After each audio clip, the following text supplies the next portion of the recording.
Hello and welcome everyone. I am Lauren Darr with International Association of Pet Fashion Professionals coming to you with our November 2015 Pet Fashion Business Astrology Forecast. So we are getting ready for winter, right? And so we should be in this mode of winding down in the way that nature and the universe kind of takes this time to wind down and prepare for the winter. And Ellen has some excellent advice on this subject.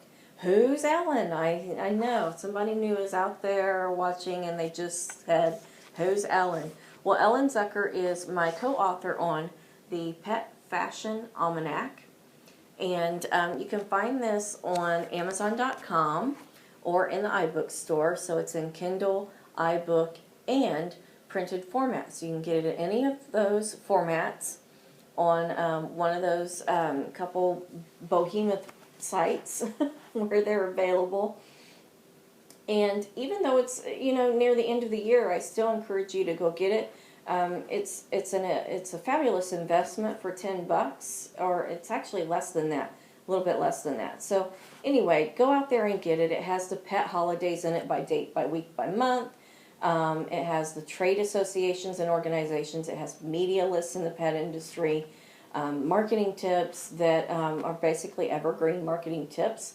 So you could use them anytime, and of course Ellen's astrology overviews. Which, by the way, I only do the highlights and the tidbits that stand out to me in these videos because she does so much writing for the astrology section that there's no way that I can cover it all in the videos. So I highly encourage you to go out and just grab a copy. Anyway, let's get to Ellen's advice on that winding down period.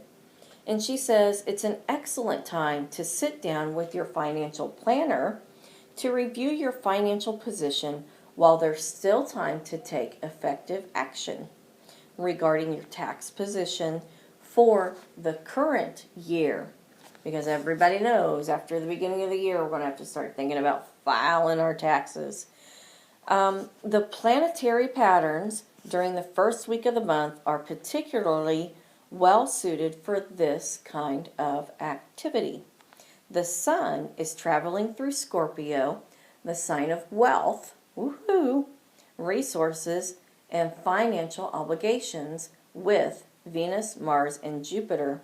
They're still traveling through Virgo, sign of counting and accounting. So, be a little bit of a bean counter. Manage your finances. And there is even more financial news this month, so I'll just keep moving right along and let you know what that is. So Mercury is closely tied to this new moon, meets the sun a week later, so expect news or even a decision about actions taken close to the time of the new moon. Hidden details are likely to come up and have light shed on them also. The news should be positive. That's good, because Jupiter, planet of abundance, is also tied into the new moon configuration. So that's fantastic news. I mean, go through your system, and you never know what you're going to find in the numbers when they start speaking to you. That's for sure. Now, a little bit of word of caution, because she talks about we need to watch out for Saturn making an aspect to Neptune. And let me tell you what Ellen says about that. She says that if Saturn rains on your parade, the best way to handle it is to take it in stride and do what's necessary to bring your dreams into alignment with the requirements of the real world. Another way that you may experience this aspect is confusion or inconsistency from management or an authority figure. Being true to your inner authority will help guide you through this period.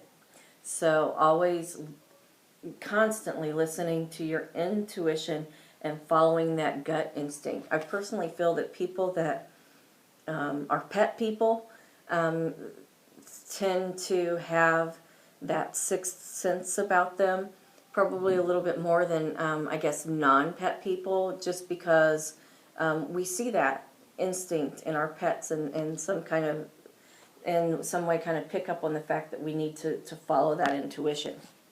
Okay, that's my insightful babble for the day. So Ellen goes on to say that artists and creatives will benefit most by honing their technique rather than striving for inspiration. So it sounds like a little bit of practice, practice, practice makes perfect for your technique and your designs. So all in all, a pretty darn good forecast this month. I know that numbers and accounting are not something that creative people like ourselves tend to want to focus on, but clearly she talks about if you do that, you actually may find yourself and realize that, hey, maybe you're in a better financial position than you realized. And, you know, what better news can you get than that?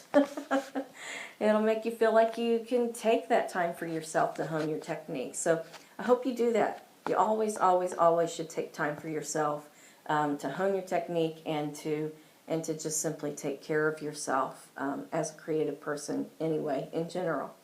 So I hope that this has been insightful to you. If you're new to Pet Fashion Professionals, hop over to petfashionprofessionals.com and please sign up for our free Jumpstart membership, where you'll get a membership badge, a trade show marketing download, and you will also get our weekly trends updates via email, our newsletter that has such a great response from so many people. So I hope you have a fabulous November. We'll be back next month to talk about December.